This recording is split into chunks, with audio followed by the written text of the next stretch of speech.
जय हिंद साथियों, आप सभी का स्वागत है। साथियों, आज हम लोग भारत की प्रमुख संसदीय समिति और उनके अध्यक्ष के बारे में, वर्तमान में जो उनके अध्यक्ष हैं उनके बारे में समझेंगे। देखो, आप सब जानते हैं इस बात को कि भारत में कि जो संसदीय समितियां होती हैं उसमें दो तरह की समिति होती हैं, कि स्थायी समिति और एक अस्थायी या तदर्थ समिति। तदर्थ समिति का मतलब होता है, अस्थाई मतलब जो टेम्परेरी है, मतलब जैसे किसी खास विषय पर बनाई, उस उद्देश्य को हमने प्राप्त किया, रिपोर्ट कंप्लीट हुई, जांच पूरी हुई और उस समिति को हमने समाप्त कर दिया। जैसे उदाहरण के तौर पे बोफोर्स तोप घोटाला हुआ था तो उसकी जांच करने के लिए एक समिति बनी थी, है ना। इन्हें जेपीसी भी कह देते हैं, जॉइंट पार्लियामेंट कमेटी होती है कई बार, है ना। तो इन्हें पार्लियामेंट्री कमेटी बनाया जाता है, लेकिन वो खास मुद्दे पर होती हैं और जैसे ही वो मुद्दा उद्देश्य हमारा कंप्लीट हुआ और उनको समाप्त कर दिया जाता है, ये तदर्थ होती हैं। इसके साथ कुछ स्थायी समितियां होती हैं। स्थायी मतलब जो परमानेंट होती हैं, जो साल दर साल बनती रहती हैं, चलती रहती हैं, बनती रहती हैं, चलती रहती हैं, क्योंकि वो मुद्दे खत्म नहीं होते।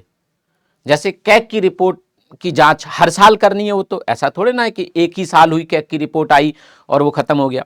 तो हर साल कैग की रिपोर्ट आएगी तो हर साल जांच होगी, तो हर साल कमेटी बनेगी उसकी जांच। तो ऐसी समितियां स्थायी होती हैं। स्थायी समितियों में कई समितियां होती हैं, जैसे वित्तीय समितियां हैं, विभागीय समितियां हैं, तो इन सब पर हम लोग एक बार फोकस करेंगे। तो सबसे पहले आ जाता है वित्तीय समितियां। हमारे पास तीन वित्तीय समिति हैं: लोक लेखा समिति, प्राक्कलन समिति और लोक उपक्रम समिति। तो लोक लेखा समिति यह संसद की सबसे पुरानी समिति है, 1921 से बन रही है। इसका मुख्य कार्य भारत सरकार के विनियोग खाते, है ना, और भारत के नियंत्रक एवं महालेखा परीक्षक जो कैग की रिपोर्ट होती है उसकी जांच करना होता है। ठीक है। वर्तमान में इसके अध्यक्ष केसी वेणुगोपाल हैं, जो कि लोकसभा के सांसद हैं और कांग्रेस के नेता हैं। क्योंकि आप सब जानते हैं कि जो लोक लेखा समिति होती है उसके नेता या उसके चेयरमैन विपक्ष की पार्टी का कोई व्यक्ति होता है, क्योंकि वो कैग की रिपोर्ट की जांच करती है, तो विपक्ष का ही व्यक्ति रखना पड़ेगा। ठीक है। इसमें के कुल 22 सदस्य होते हैं और 22 सदस्यों में आप देखेंगे तो 15 लोकसभा से और 7 राज्यसभा से। ठीक है। इस समिति का अध्यक्ष आमतौर पर विपक्ष के किसी सदस्य को बनाया जाता है। ठीक है। प्राक्कलन समिति, एस्टीमेट कमेटी इसे बोलते हैं, यह संसद की सबसे बड़ी स्थायी समिति है ना, जो बजट में अनुमानों की जांच करती है और सार्वजनिक व्यय में मितव्यता के सुझाव देती है। इसका काम होता है सरकार को बताना कि कितना पैसा इस चीज पर खर्च हो सकता है, मतलब एक अनुमान लगा के देती है, एक बजट एस्टीमेट तैयार करती है, एक तरह से ऐसे कह सकते हैं। ठीक है। चलिए, तो इसमें इसके वर्तमान अध्यक्ष संजय जायसवाल हैं, जो कि भाजपा के सांसद हैं। कुल सदस्य इसमें 30 होते हैं और 30 के 30 लोकसभा से होते हैं। इसमें राज्यसभा का कोई प्रतिनिधि नहीं होता है।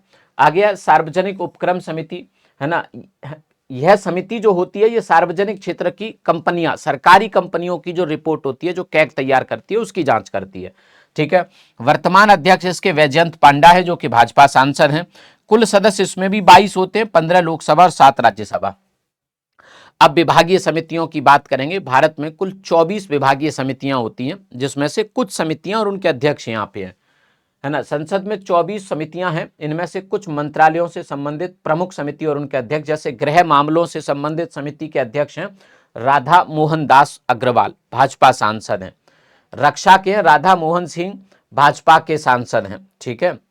और वित्त समिति के अध्यक्ष हैं भरतहरि मेहताब, भाजपा के सांसद हैं।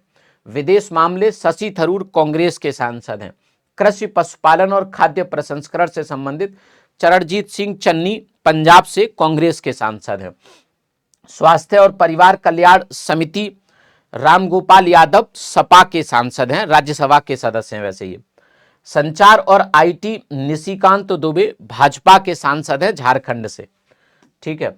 रेलवे के सीएम रमेश, भाजपा के सांसद हैं। शिक्षा, महिला, बाल, युवा और खेल दिग्विजय सिंह, राज्यसभा सांसद हैं, मध्य प्रदेश से। हालांकि उनका कार्यकाल खत्म हो रहा है, हो ही गया लगभग, है ना, अप्रैल में खत्म हो जाएगा। परिवहन, पर्यटन और संस्कृति समिति के अध्यक्ष हैं संजय झा, ये भी आपके बीजेपी के सांसद हैं। अन्य महत्वपूर्ण समितियां, विशेषाधिकार समिति, प्रिविलेज कमेटी के अध्यक्ष हैं रविशंकर प्रसाद, ये भी भाजपा के सांसद हैं। मार्च 2026 में, मतलब इसी साल, अभी इसी महीने नियुक्त हुए हैं। ठीक है। वक्फ संशोधन विधेयक पर संयुक्त समिति जेपीसी, बनाई गई थी? वक्फ संशोधन विधेयक पर पूछ सकता है।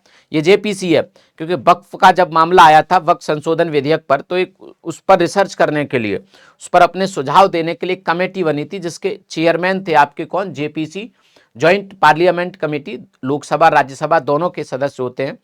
इसके अध्यक्ष थे जगदम्बिका पाल, ये भी भाजपा के सांसद हैं उत्तर प्रदेश से।